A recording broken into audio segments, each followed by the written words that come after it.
looking at the Victoria's Secret store with their jaw dropping because these models are not models.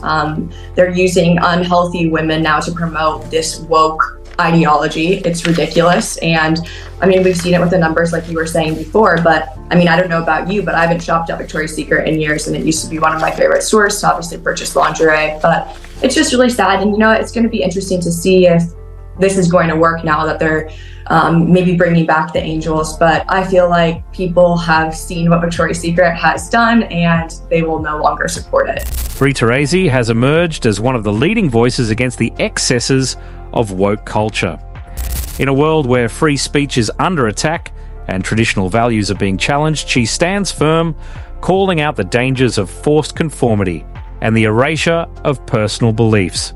Worked with for the past few years on social media and modeled for, they decided to use a biological male in some of their photos that they posted on Instagram. And when I saw this, I was immediately triggered, obviously. I went to the comment section and I wrote how I felt, and I told them that they were jumping on the bandwagon and they had become woke. This company claimed to be created by women for women, yet they are literally using a male to model their lingeries, and it's ridiculous. So I posted this, I made a public statement, and I noticed that the American people from both walks of life, so whether you're a liberal or you're a conservative, they agreed with me. And they think that this is ridiculous. And we're seeing this with obviously tons of huge companies like you named have gone woke. According to Bri, woke culture has shifted from its original intent. What began as a call for justice has morphed into a rigid system that punishes anyone who questions its motives. But how did we get here?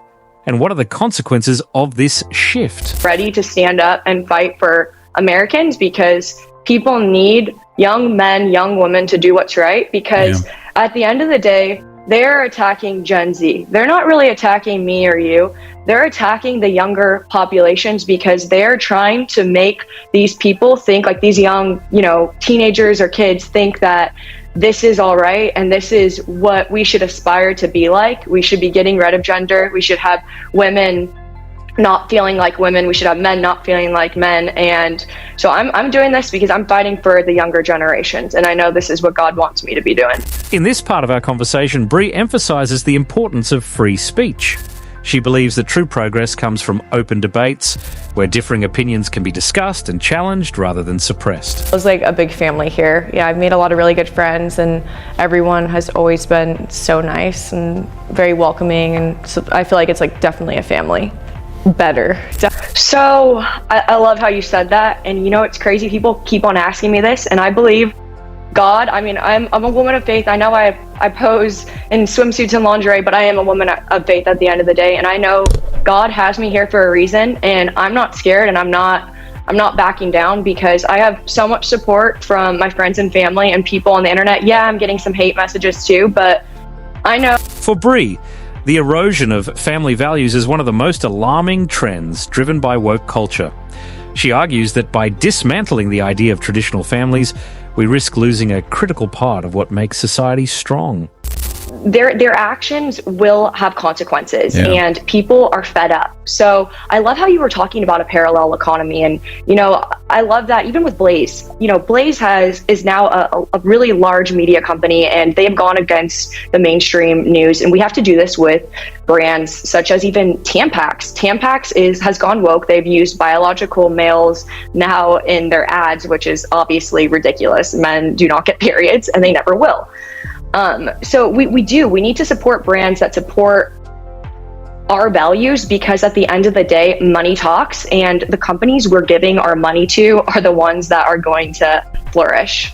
In this segment, Bri points out that the true danger of woke culture isn't just about political correctness. It's about the loss of individual thought. She highlights how we're moving toward a society where differing opinions aren't just discouraged, they're eliminated.